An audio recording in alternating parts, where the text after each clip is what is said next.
وَلَقَدْ يَسَّرْنَا الْقُرْآنَ لِلذِّكْرِ فَهَلْ مِن مُّدَّكِرٍ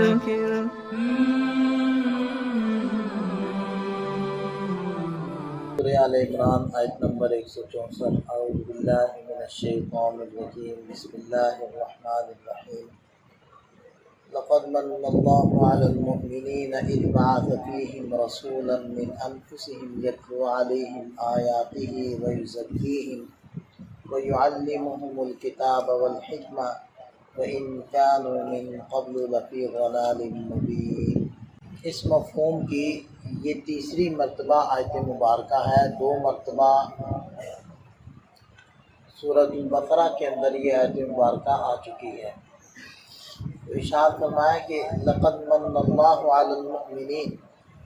اللہ تعالیٰ نے ایمان والوں پر بڑا احسان فرمایا، بڑا کرم فرمایا۔ کیا کرم فرمایا؟ اذ بعث فیہم رسولا من انفسہم، کہ انہی میں سے ایک رسول بھیج دیا۔ اب ویسے تو نبی پاک صلی اللہ علیہ وسلم کی جو بعثت ہے، تشریف آوری ہے، وہ صرف ایمان والوں کے اوپر احسان نہیں بلکہ پوری انسانیت پر احسان۔ جیسے قرآن کریم وہ پوری انسانیت کے لیے رہنمائی اور ہدایت ہے،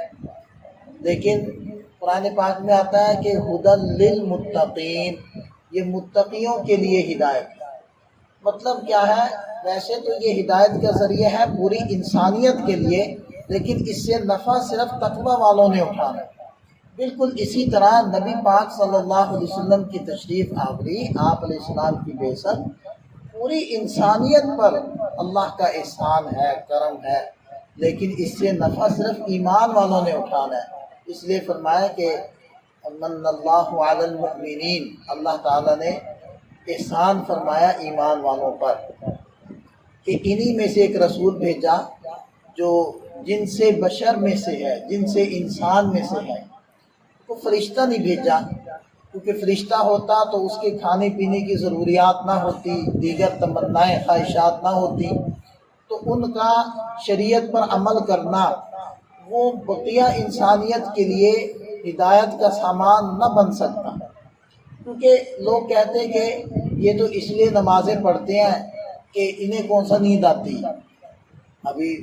بستر چھوڑ کر اٹھ کر آنا نماز فجر کے لیے کون سا آسان کام، یہ تو ہمیں پتہ ہے، ہم ساری رات سارا دن کام کرتے ہیں اور عشاء کے وقت گھر پہنچتے ہیں تو کتنے تھکے ہوتے ہیں، تو یہ تو انسانوں کو پتہ ہے کہ وہ نماز کیسے پڑھیں، تو یہ تو فرشتے ہیں، یہ تو پڑھ لیں گے، ان کی کون سی دیگر ضروریات ہیں۔ تو اس طرح کی باتیں ہوتی تو اتباع نہ ہو سکتی، بلکہ اللہ تعالیٰ نے کیا کیا کہ انسانوں میں سے ایک انسان جن کے ساتھ ساری ضروریات تھی، جنہوں نے اپنے اگر صحابہ کرام کو بھوک لگی ہے، انہوں نے پتھر باندھا ہے تو نبی پاک صلی اللہ علیہ وسلم نے 2 باندھے، اور جن کی وجہ سے ساری کائنات بنی ہے ان کو کس چیز کی غربت تھی؟ زمین آسمان کے خزانے ان کے لیے حاضر تھے، لیکن اختیاری فقر آپ علیہ السلام نے اختیار کیا تاکہ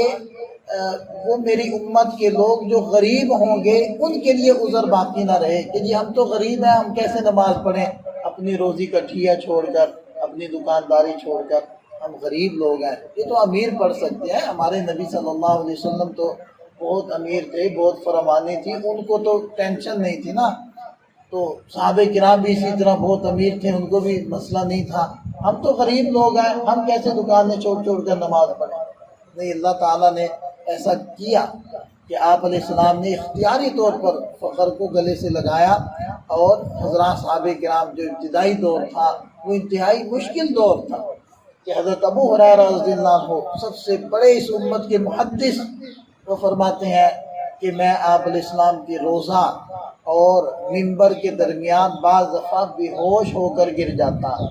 لوگ پاؤں سے گردن دباتے کہ شاید مرگی ہے، فرماتے مرگی نہیں تھی، بھوک تھی، بھوک کی وجہ سے میرے یہ کیفیت ہو جاتی۔ تو بہرحال ارشاد فرمایا کہ اس بعث فیہم رسولا من انفسہم، یہ بھی اللہ کا کرم ہے، خود نبی پاک صلی اللہ علیہ وسلم کی تشریف آوری یہ انسانیت پر احسان ہے، اور دوسرا ان کا انسان ہونا یہ دوسرا کرم ہے اللہ تعالیٰ، اور ان کے 4 مناصب، 4 مقاصد بعثت اس آیت مبارکہ میں بیان ہوئے۔ یتلو علیہم آیات ہی، کہ وہ لوگوں کو اللہ تعالیٰ کی آیات پڑھ کر سنائیں گے، قرآن کریم کی جو آیات ہیں وہ سکھائیں گے۔ لہذا اس سے پتہ چلا کہ قرآن پاک کے الفاظ بھی اہم ہیں اور ان کی بھی اہمیت ہے۔ لہذا یہ کہہ دینا محض الفاظ کو رٹ لینے کا کیا فائدہ، تو یہ بات غلط ہے۔ وَيُزَكِّيهِمْ، دوسرا کام کیا کریں گے کہ ان کا تزکیہ کریں گے، یعنی ان کی روح کو، ان کے باطن کو بھی پاک اور صاف کریں گے، جیسے کہ انسان کے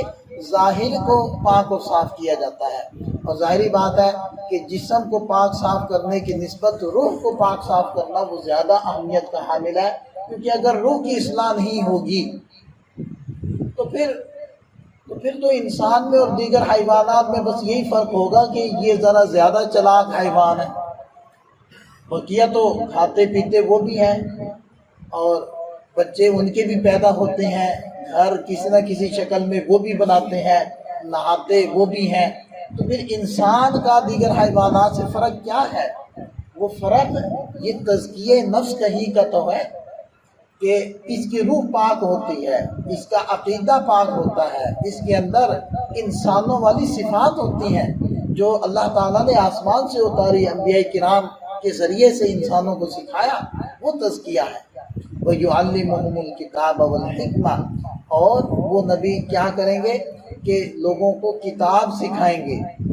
اللہ کا یہ جو قرآن ہے اس کے احکامات ہیں وہ سکھائیں گے۔ اب دیکھیں کہ عرب تو عرب تھے، وہ تو اہل زبان تھے، ان کے محاورے میں تو قرآن نازل ہوا، ان کو قرآن سیکھنے کی ضرورت ہے، تو اجمیوں کو ضرورت نہیں ہے قرآن سیکھنے کی۔ اور والحکمہ، حکمت سے مراد نبی پاک صلی اللہ علیہ وسلم کے فرامین ہیں، آپ علیہ السلام کی عملی اور قولی ارشادات ہیں جو قرآن کی تفسیر بنتے ہیں، جو جس سے شریعت بنتی ہے، قرآن سے شریعت بنتی ہے، خود آپ علیہ السلام کے فرامین سے اور عمل سے شریعت بنتی ہے، تو وہ بھی حجت ہے۔ تو یہ 4 مناصب ہو گئے، 4 مقاصد بعثت ہو گئے۔ وَإِن كَانُوا مِن قَبْلُ لَفِي ضَلَالٍ مُبِينٍ، یقیناً انسانیت آپ علیہ السلام سے پہلے کھلی گمراہی کے اندر پڑی ہوئی تھی۔ اللہ تعالیٰ ہمیں سمجھ عطا فرمائے، اور نبی پاک صلی اللہ علیہ وسلم جو اتنی عظیم نعمت اس امت کو ملی ہے، اللہ تعالیٰ ہم سب کو اس کی قدردانی کی توفیق عطا فرمائے۔